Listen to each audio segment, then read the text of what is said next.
A série de vídeos Nativa, da Produção Técnica, é um projeto realizado pelo coletivo Nativa, com patrocínio da Lei Aldir Blanc, através da Secretaria de Cultura do Estado de Pernambuco. Olá, gente, sejam todos bem-vindos mais uma vez. Hoje a gente vai continuar falando sobre manipulação do som, né? A gente vai falar sobre os processadores de dinâmica. Eu acredito que tenha sido no vídeo passado que eu falei para vocês sobre o headroom, né? Que foi quando eu falei do ganho, que é importante a gente se preocupar com o nível de ganho que a gente vai dar para a gente ter uma margem para trabalhar, para que não tenha distorção nesse sinal. E é isso, né? Todo equipamento possui uma faixa de dinâmica, que é o range, que é a relação entre o nível de ruído e o nível de distorção desse sinal. Entre o som e a distorção, entre o ruído e a distorção tem o som, e aí a gente tem um espaço, que é essa margem, que é o headroom, né? Que é muito importante a gente estar atento. Então, quando a gente vai fazer um ganho de sinal, é importante a gente estar atento para que não dê overload no sinal, para que o sinal não distorça, né? Tem distorções que elas são causadas proposicionalmente, né? Como eu falei, distorção harmônica a partir de um valvulado, que ela vai trazer mais corpo, mas uma distorção por causa de um overload, ela não é uma distorção no sinal realmente de áudio, não é uma distorção desejada, sabe? Uma distorção harmônica, ela vai trazer componentes, vai trazer coloração. Então, é muito importante a gente estar atento ao nível de sinal, né, e a essa faixa de dinâmica. E vamos falar dos processadores de dinâmica. E aí a gente vai começar falando do compressor, que é um compressor, né? Eu diria que o compressor é como... Deixa eu ver. É como um botão de volume automático, fazendo com que as partes baixas e as partes altas elas fiquem mais próximas umas das outras, né? Que ela não tenha uma diferença tão grande de volume, assim, que estejam mais próximas.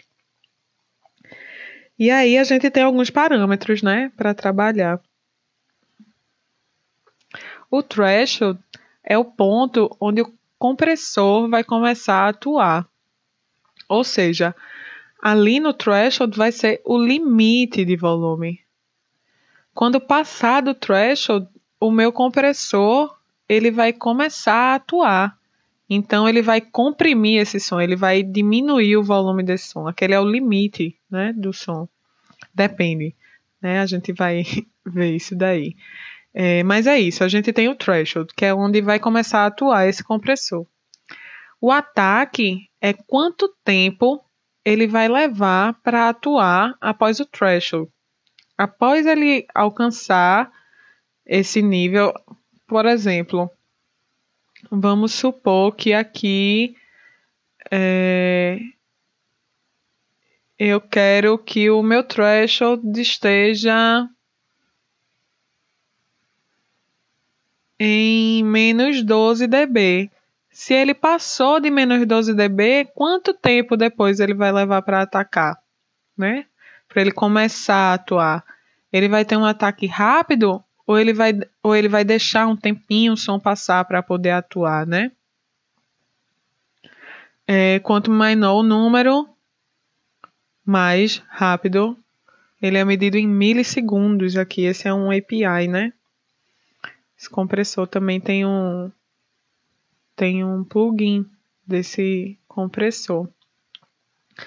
E aqui outro parâmetro que a gente tem que saber é a taxa de compressão, que vai ser a relação de atenuação da amplitude do sinal, que vai ser 2:1, 4:1, 10:1. E aí, quando eu falei, tipo, ele vai limitar. É isso, quando for infinito, tem aqui, né? Eu vou botar o dedo. Tem aqui o infinito para ele vai atuar como um limiter. Quando chegar naquele threshold, ele não vai passar nada. Nada, né? Quanto maior esse número da razão, maior é a taxa de compressão. O release é o tempo gasto para ele voltar ao estado natural. Para ele voltar esse volume, né? Depois que ele foi comprimido. Ele parou de comprimir, ele passou desse threshold já para baixo, então em quanto tempo ele vai voltar ao volume natural. Então é muito importante ter um ajuste fino nesses parâmetros para o uso que a gente desejar, né? Para que não tenha uma compressão tão abrupta. Depende do que se queira usar com compressor, onde você quer trazer mais esses picos, mas para que ele não corte os transientes, ou se for intencional também de cortar esses transientes. Outro parâmetro que a gente pode falar aqui é o Ni, né? Que é o modo de atuação dessa compressão, é a curva da compressão. Ele tem um Har Ni, né? Que é quando ele é muito abrupto, você sente logo que ele está atuando. E o soft knee, ele vai gradualmente. Ele tem uma curvinha nessa compressão, então ele vai fazendo gradualmente. E antes dele chegar já no ponto de threshold, ele vai suavemente começando a comprimir. Então é algo mais leve que você não percebe, né? Outro botão que tem aqui, deixa eu ver, é o Makeup Gain, né? O Makeup Gain é uma compensação de volume. Normalmente, quando o som ele é comprimido, ele vai ter essa perda de volume. E você, na verdade, só quer diminuir a diferença, você não quer perder volume, você quer diminuir a diferença entre os picos mais altos e os picos mais baixos. Então, você faz essa compensação com o Makeup Gain. E aí, como é que você consegue fazer essa compensação, né? Aqui a gente vai ter o meter, que a gente pode selecionar se a gente está vendo o som que está entrando, se a gente está vendo a quantidade de som que está saindo, ou se a gente vai ficar vendo também o que está sendo reduzido, que é o Gain Reduction Meter, que é indicando a quantidade de atenuação em dB. E aí, a partir disso, a gente vendo quanto está sendo atenuado, a gente consegue fazer essa compensação, né, de ganho. E às vezes ele pode ir automático também. E aí, o gate, ele é outro tipo de processador de dinâmica que tem parâmetros parecidos com o compressor, né? Só que ele atua de uma forma bem diferente. Gate quer dizer portão, né? Então, ele é um controlador de dinâmica que abre e fecha para passar esse sinal a partir da amplitude. Ou seja, o compressor ele está ali trabalhando a partir do threshold, ele diminui o volume, né? Ele comprime. O gate, a partir do threshold, ele deixa o som aparecer. Enquanto o som estiver abaixo do threshold, ele está totalmente fechado. Então, realmente, ele é um portão. E é isso, o threshold. A partir de que volume o som vai ser liberado quando o portão for aberto, né? O ataque é quanto tempo ele vai levar para atuar após o volume do threshold ser atingido. O hold é o tempo que o portão vai ficar aberto. Vou falar de ataque de novo. Quanto tempo ele vai levar para atuar após o volume do threshold ser atingido? Então, quanto tempo ele vai levar para abrir esse portão, né? Quanto tempo ele vai levar para o sinal passar? Ele vai pegar logo o ataque do som? Ele vai cortar esse primeiro impacto do som e vai abrir só um pouquinho depois? Então, é muito importante a gente saber como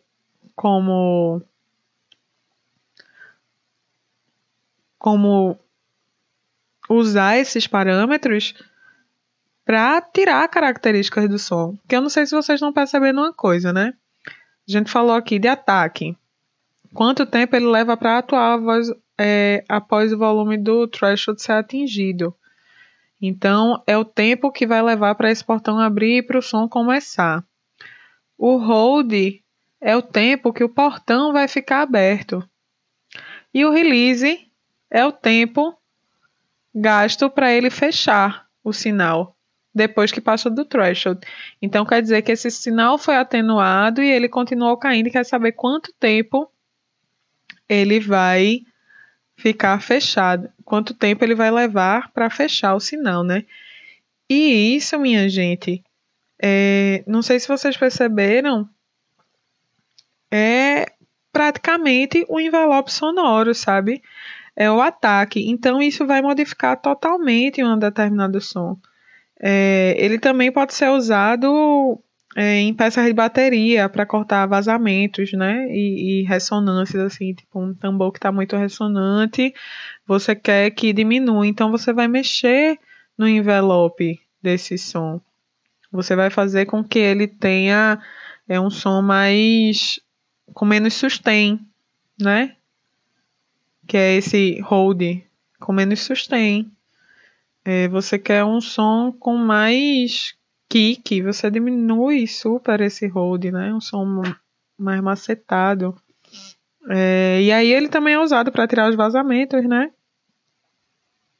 Aí a gente tem outro parâmetro que é o range, né? Que é quanto vai ser atenuado do sinal após o fechamento do portão. Alguns gates têm esse parâmetro. Aí tem. Que quer dizer que ele não vai ser atenuado todo, né? Tipo, ele não vai estar no zero. A gente que escolhe o quanto de atenuação vai ter.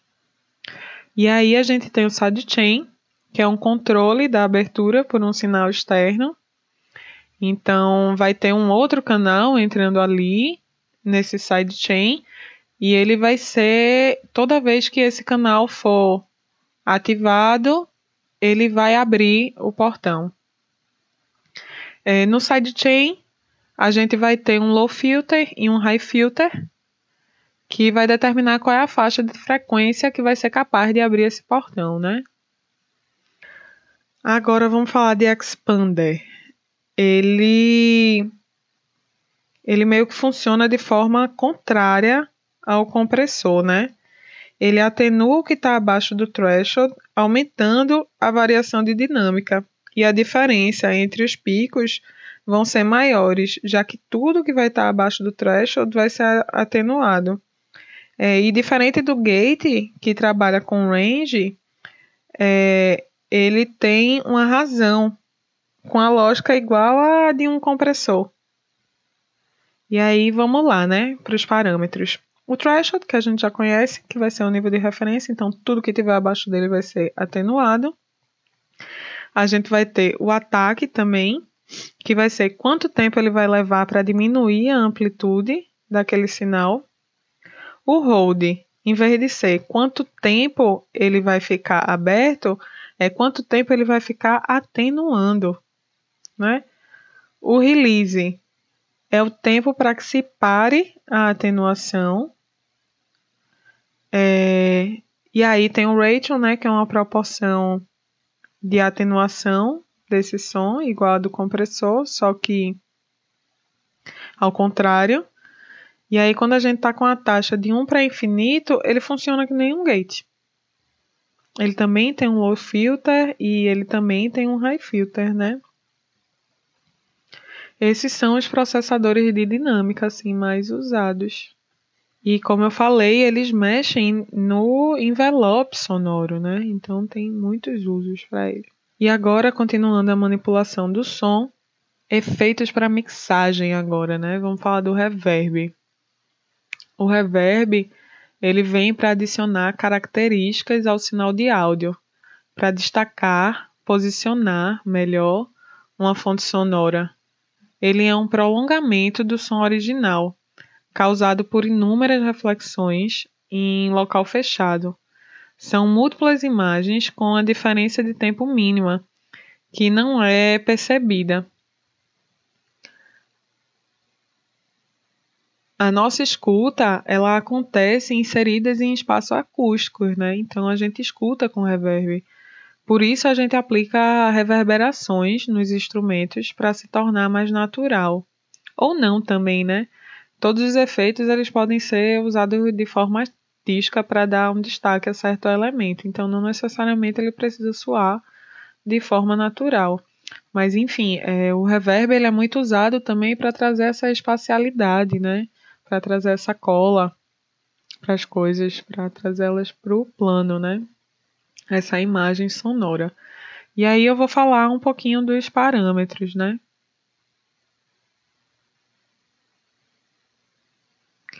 Tem o decay, que é o tempo de reverb, né? É o tempo que ele leva para desaparecer.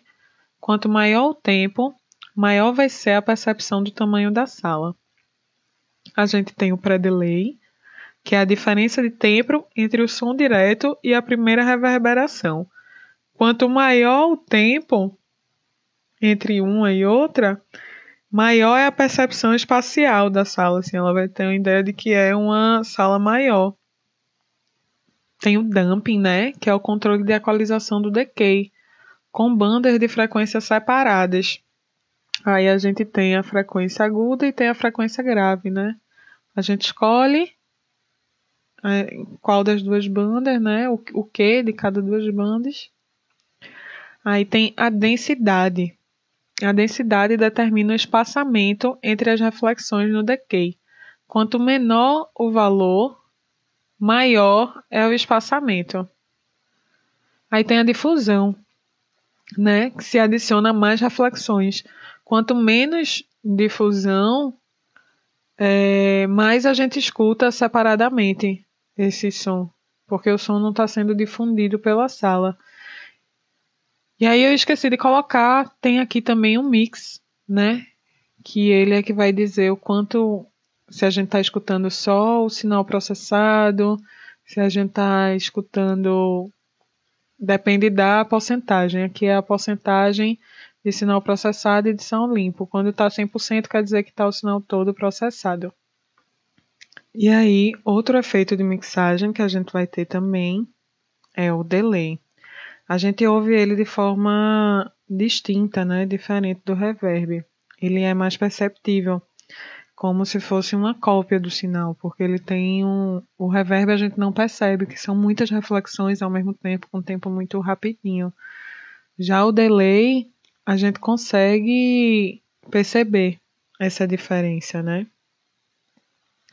E aí a gente tem o tempo de delay, que é o tempo de atraso aplicado ao sinal de entrada. Tem o feedback, que é a realimentação de entrada desse efeito. E tem o mix, que é esse percentual, né, entre o som limpo e o som com efeito na saída. A gente ainda tem esses dois parâmetros aqui, que é o depth, a diferença entre o delay mais longo e o delay mais curto, e o rate, que é o quanto esse delay vai modular.